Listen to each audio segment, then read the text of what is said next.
সকল ধর্মের ভাই ও বোনদের প্রতি রইল আমার আন্তরিক অভিনন্দন ও শুভেচ্ছা। তো বন্ধুরা, কেমন আছেন সবাই? আশা করি আল্লাহর রহমতে অনেক ভালো আছেন। তো বন্ধুরা, আজ আমি বেলপাতা এবং পেয়ারা পাতার উপকারিতা নিয়ে কিছু কথা বলবো।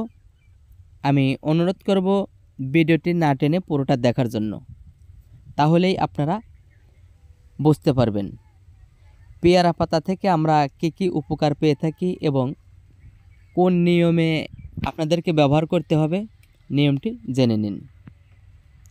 তো বন্ধুরা, এই বেলপাতা পেয়ারা পাতা কিন্তু গ্রামের সকলের বাড়িতেই দেখা যায়, কম বেশি রয়েছে। এটি গ্রামগঞ্জে বেশি পাওয়া যায়।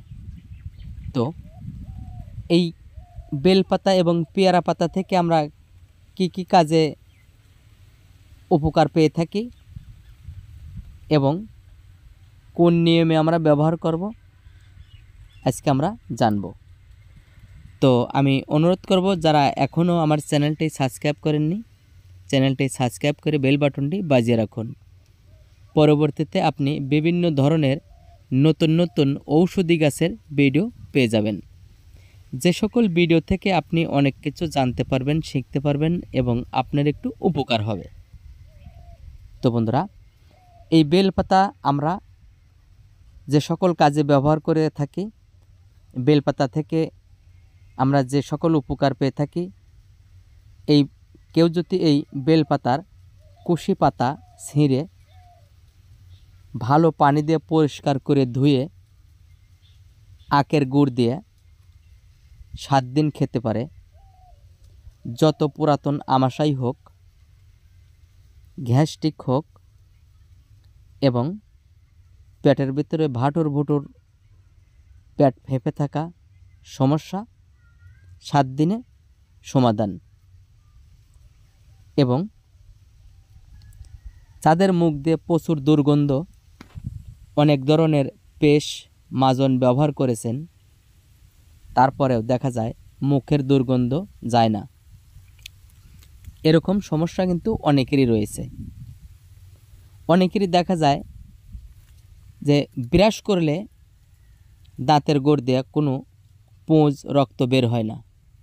যখন আপনি নখ দিয়ে দাঁতটা একটু ডলন দিতে যান বা মাজন দিয়ে ব্রাশ করতে যান হাতের নখ দিয়ে, তখন কিন্তু দেখা যায় দাঁতের গোড় দিয়ে রক্ত আসে। এই রক্ত আসার কারণেই কিন্তু মুখের দুর্গন্ধ যায় না। কারণ কেউ বলে দাঁত রসা, আবার কেউ বলে এটা একটি সমস্যা। অনেকেই অনেক মন্তব্য করে থাকে। তো আমি ওই সকল ভাই ও বোনদেরকে বলবো, যাদের দাঁতের গোড় দিয়ে রক্ত আসে, মাড়ি ফুলে থাকে, মাঝে মাঝে এই দাঁতের গোড়ে ব্যথা করে,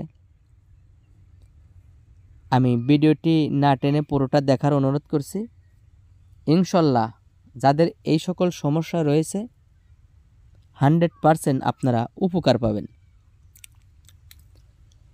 তো বন্ধুরা, যাদের দাঁতের গোড় ফুলে থাকে, রক্ত বের হয়, ব্যথা করে, আমি ওই সকল ভাই ও বোনদেরকে বলবো, এই পেয়ারা পাতা এবং বেলপাতা এই দুটাকে একসঙ্গে মিশিয়ে ভালো পানি দিয়ে আগে পরিষ্কার করে ধুয়ে নেবেন। ধুয়ে আপনি হাফ গ্লাস পরিমাণ পানির ভিতরে দিয়ে যে কোনো চুলার উপরে দিয়ে আপনি কুসুম কুসুম গরম করবেন। এর মধ্যে 1 চিমটি পরিমাণ লবণ দিয়ে প্রতিদিন সকালবেলা কুলি করবেন। ইনশাল্লাহ আপনি উপকার পাবেন।